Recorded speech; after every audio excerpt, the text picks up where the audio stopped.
subscribe now and press the bell icon. Never miss an update. शुरू करते बेटे equilibrium chapter. ठीक है, इक्विलिब्रियम में पूरा नाम लिखता नहीं हूँ, शॉर्ट में काम चला लेता हूँ। ई क्यू ऊपर, ठीक है, यूएम, इक्विलिब्रियम। ठीक है, लिखोगे equilibrium. It is defined as ठीक है a state of system. It is defined as a state of system when all measurable properties become constant. When all measurable properties become constant. Clear? ये एक system का state है जहां पर आकर पूरा जो मेजरमेंट, जो मेजरेबल प्रॉपर्टीज है, वो क्या हो जाता है? कांस्टेंट हो जाता है। कोई चेंज, ठीक है, आप ऑब्जर्व नहीं कर पाते हो। चेंज होता है बट ऑब्जर्वेशंस नहीं हो पाता। अब इसको समझने का एक सबसे अच्छा एग्जांपल हम लेते हैं। कहते हैं एक बकेट ले लो, ठीक है, और उस बकेट में एक आउटलेट पाइप लगा दो। ठीक है, यहां से पानी बाहर आए। ठीक है, क्लियर? और एक यहाँ पर इनलेट पाइप भी डाल दो।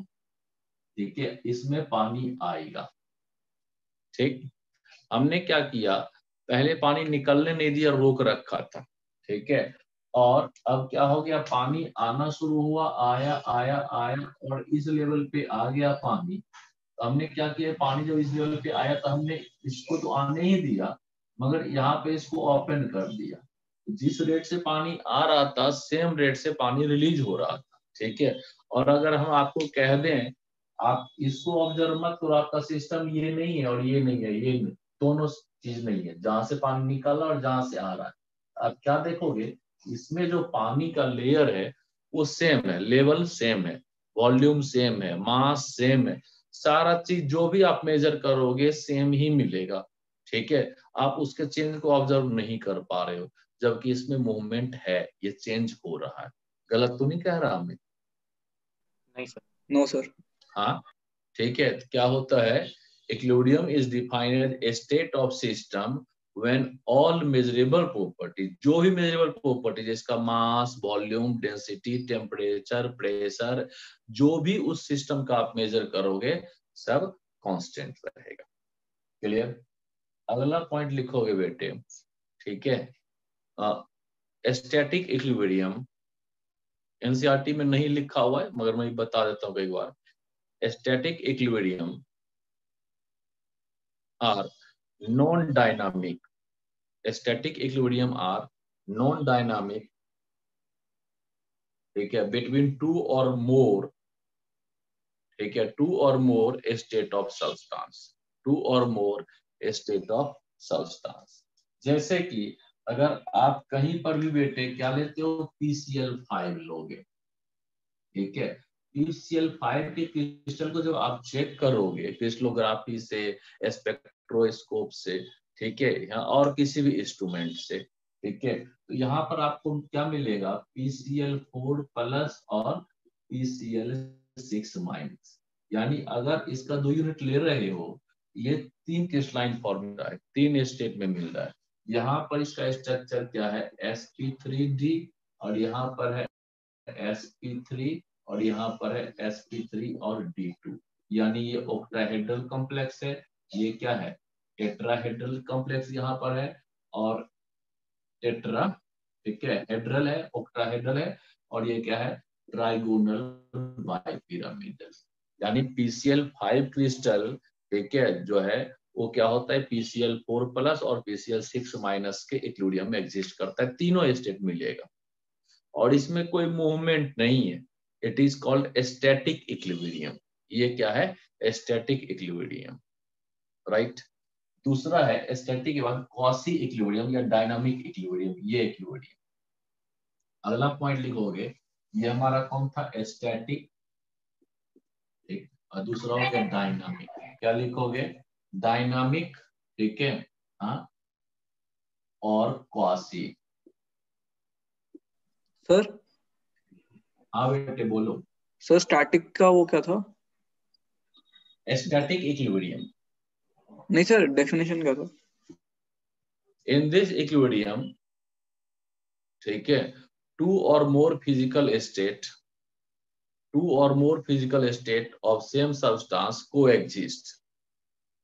Two or more state of same substance coexist and it is take a non-dynamic or static in nature.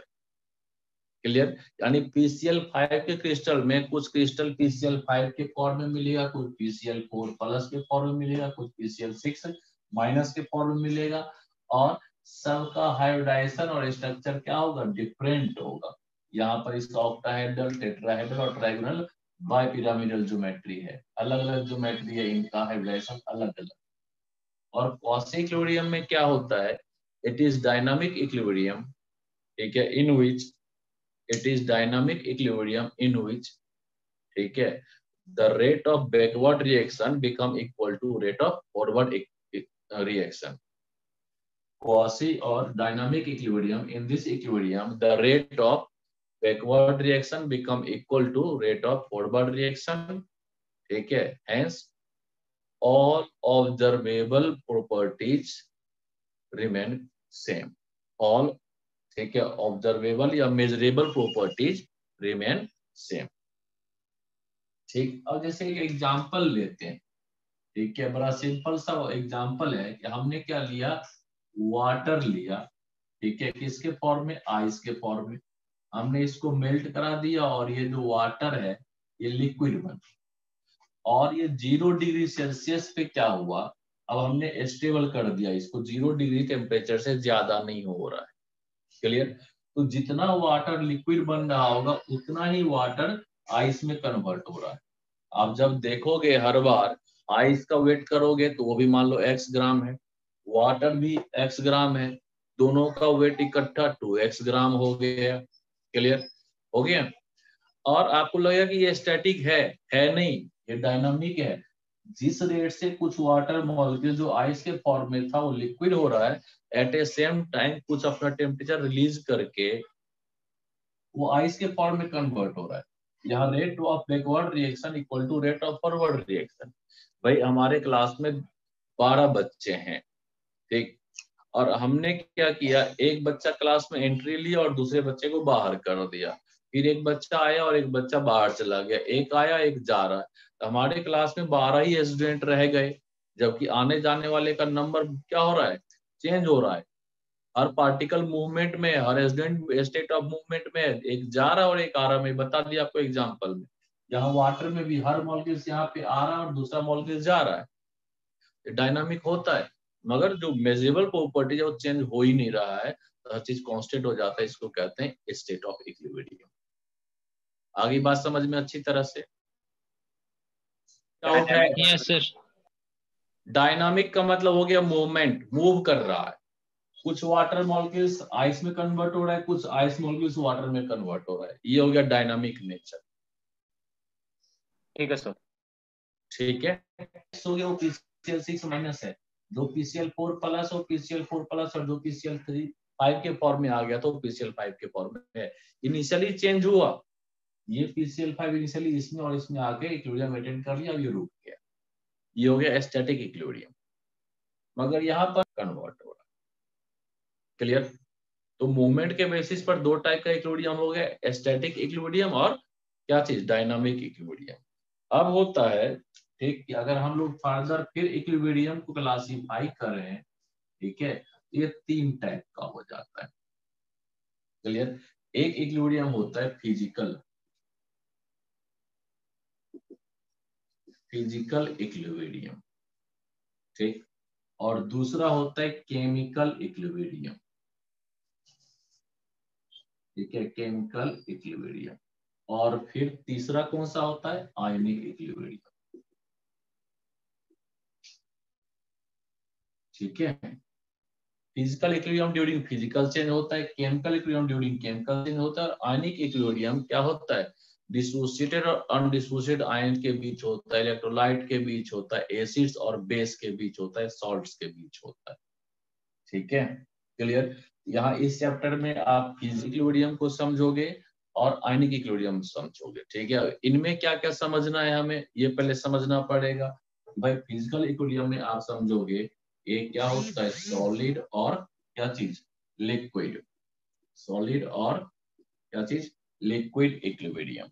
एक सॉलिड लिक्विड इक्विलिब्रियम के बाद जो दूसरा आएगा वो क्या होगा, लिक्विड और क्या चीज, वेपर इक्विलिब्रियम। तीसरा इक्विलिब्रियम आएगा सॉलिड और क्या चीज, vapour equilibrium. Solid liquid, liquid vapour और सॉलिड वेपर इक्विलिब्रियम। उसके बाद अगला होता है solid in liquid. Solid in क्या चीज, लिक्विड इक्विलिब्रियम।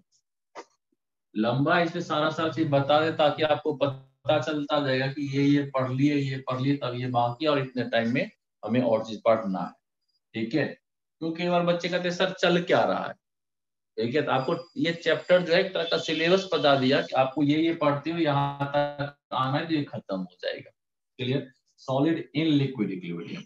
और फिर होता है gas in liquid equilibrium. Gas in क्या चीज, लिक्विड, ठीक है। Solid in liquid, solid liquid से डिफरेंट है। और इस तरह से गैस इन लिक्विड, ठीक है, हाँ, ये भी डिफरेंट इक्विलिब्रियम होता है। इसमें अलग सब्सटेंस लिक्विड में डिसॉल्व होता है, अलग सॉलिड लिक्विड में डिसॉल्व होता है। और यहाँ पर सेम सब्सटेंस का सॉलिड लिक्विड में, लिक्विड वेपर में और सॉलिड वेपर में इक्विलिब्रियम होता है। इसलिए कई बार इन तीनों इक्विलिब्रियम को हम लोग कह देते हैं फेज इक्विलिब्रियम। क्या कहते हैं इनको, फेज, PHASE, फेज इक्विलिब्रियम। इन तीनों का इकट्ठा नाम हो गया फेज इक्विलिब्रियम, जिसमें आप सेम सब्सटेंस का सॉलिड लिक्विड स्टेट में, लिक्विड वेपर में और सॉलिड वेपर इक्विलिब्रियम पढ़ोगे। सेम सब्सटेंस होगा, डिफरेंट फिजिकल स्टेट में इक्विलिब्रियम कैसे अटेंड करता है। और यहाँ पर एक सब्सटेंस को लिक्विड में डिसॉल्व करेंगे तब वो इक्विलिब्रियम अटेंड करेगा, गैस को लिक्विड में डिसॉल्व करेंगे तब इक्विलिब्रियम अटेंड करेगा, ठीक है। ये 5 टाइप का इक्विलिब्रियम फिजिकल में पढ़ना है। उसके बाद, ठीक है, फिर आ जाता है केमिकल में। केमिकल में क्या हो जाता है, होमोजीनस, होमोजीनस इक्विलिब्रियम। और दूसरा होता है हेट्रोजीनस इक्विलिब्रियम, ठीक है। होमोजीनस और हेट्रोजीनस इक्विलिब्रियम, नाम से पता चल रहा होगा, जब सारे रिएक्टेंट और प्रोडक्ट सेम फिजिकल स्टेट में होगा उसको कहते हैं homogeneous physical equilibrium, sorry homogeneous equilibrium. और जब किसी एक सब्सटेंस का डिफरेंट फिजिकल स्टेट होगा, सॉलिड, लिक्विड या गैस में से कुछ भी हो सकता है, ठीक है, वो जाएगा हेट्रोजीनस इक्विलिब्रियम, क्लियर। तो यहाँ पर टाइप तो दो ही है, होमोजीनस और हेट्रोजीनस, और यहाँ पर टाइप 5 है, ठीक। अब इसमें और क्या क्या पढ़ना होता है, इसमें पढ़ना होता है इक्विलिब्रियम कांस्टेंट। क्या पढ़ोगे, इक्विलिब्रियम, शॉर्ट में मैं लिखता हूँ इक्विलिब्रियम क्या चीज, कांस्टेंट। ये इक्विलिब्रियम कांस्टेंट भी कई टाइप का होता है, केसी पर होगे, केपी पर होगे, के एक्स कहोगे तो वो भी पढ़ा दूंगा, ठीक है, क्लियर। रिलेशन बिटवीन क्या चीज, केपी एंड केसी। और फैक्टर्स अफेक्टिंग, फैक्टर्स कौन कौन सा अफेक्ट करेगा इक्विलिब्रियम को, यहाँ भी पढ़ सकते हो, यहाँ भी पढ़ सकते हो। फैक्टर्स अफेक्टिंग सर वो इक्विलिब्रियम, लिखा है relation between K, Kp and Kc. Kp and Kc, ये केपी और केसी के बीच का रिलेशन पढ़ेंगे। और factors affecting equilibrium, properties of equilibrium पढ़ेंगे, ये सारा चीज इसमें, ठीक है, क्लियर हो गया।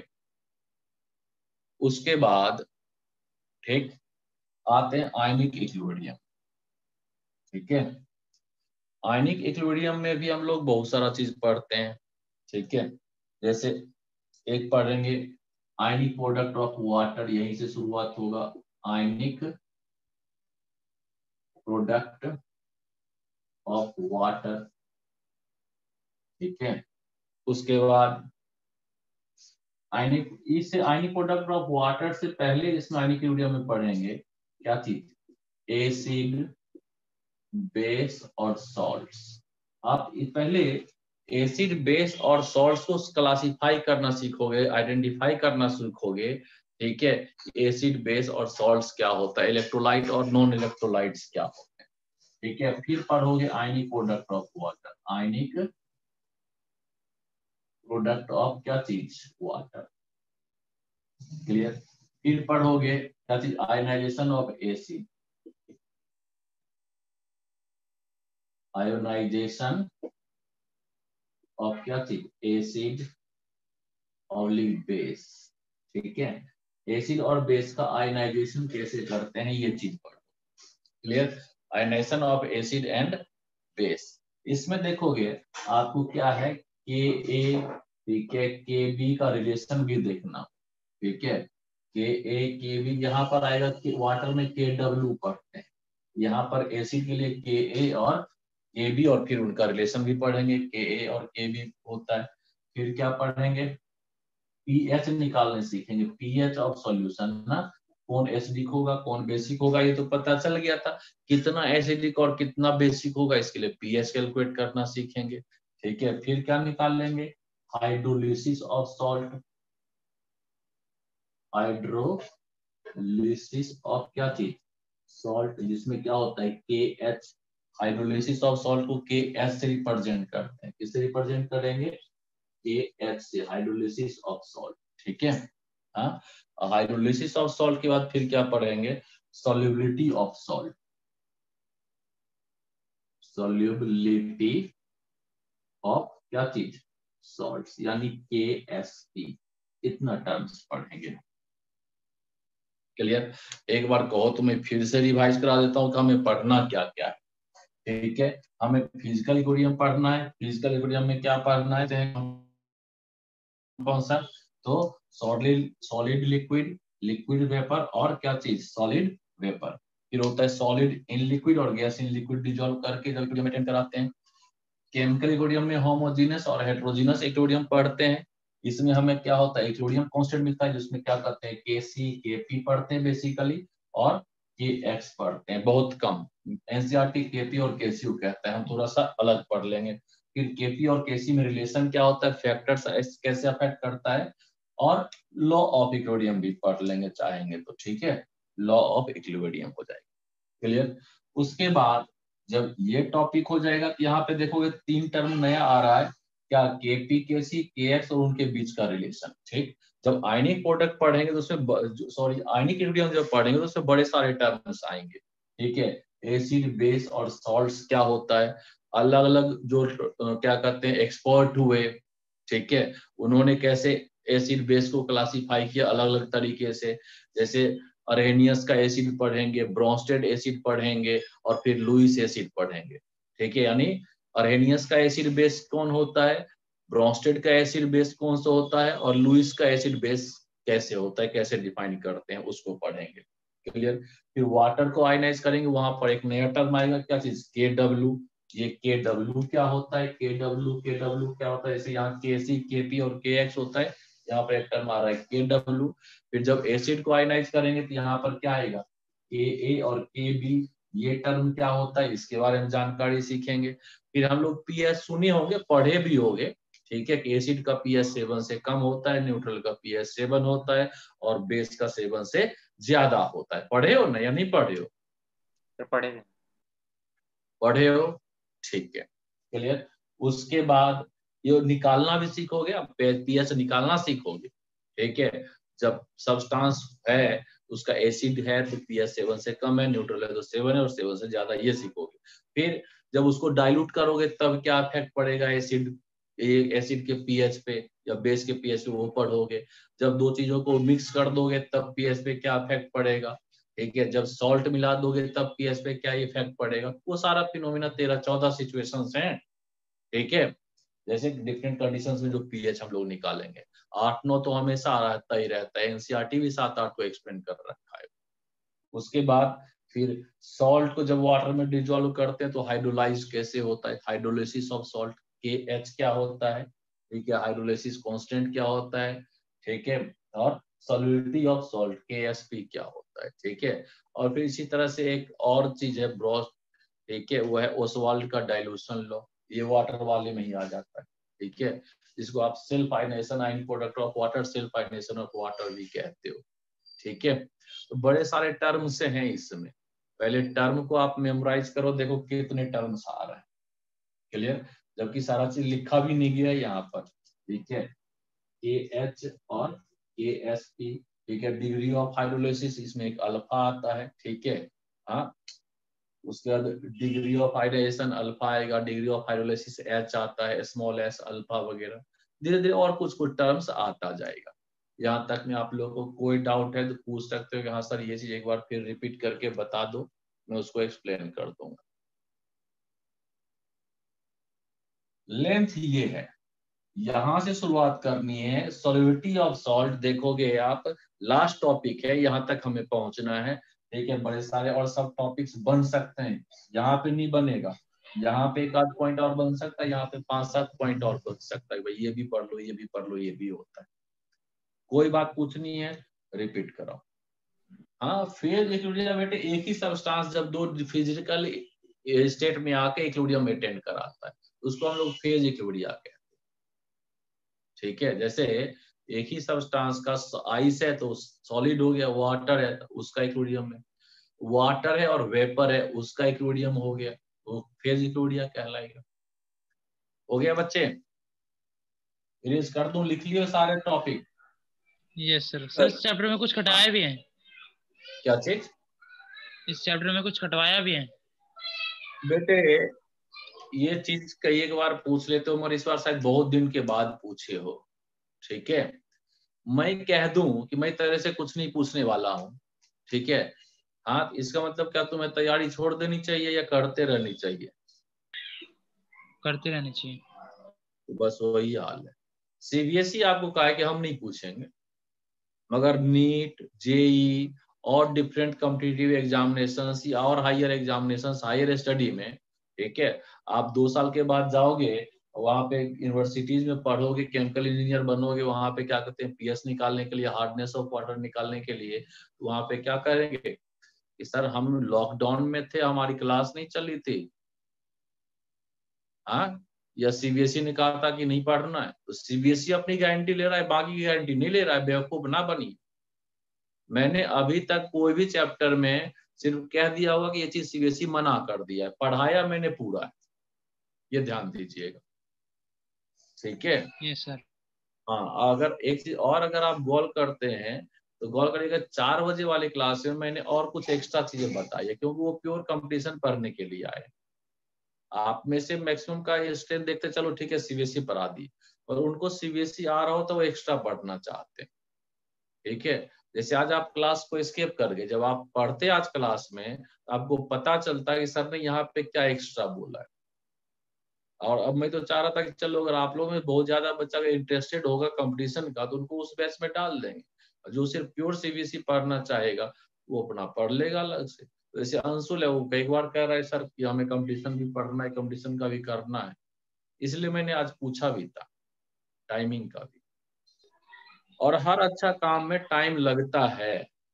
मुझे कह दो ना कि सर 3 दिन में बता दो, ठीक है भैया टाइप करा दूंगा मैं, बेटा ये आता है लिख लो, ये कर लो, यही रहता है। मैं जो कह रहा हूँ वही है। ठीक, एक ये होता है, एक होता है मैं पढ़ा रहा हूँ, पूछने वाला जो पूछे वो फ्री है, वो पूछेगा और आप आंसर दोगे, आपकी मर्जी है जिस तरह से कर।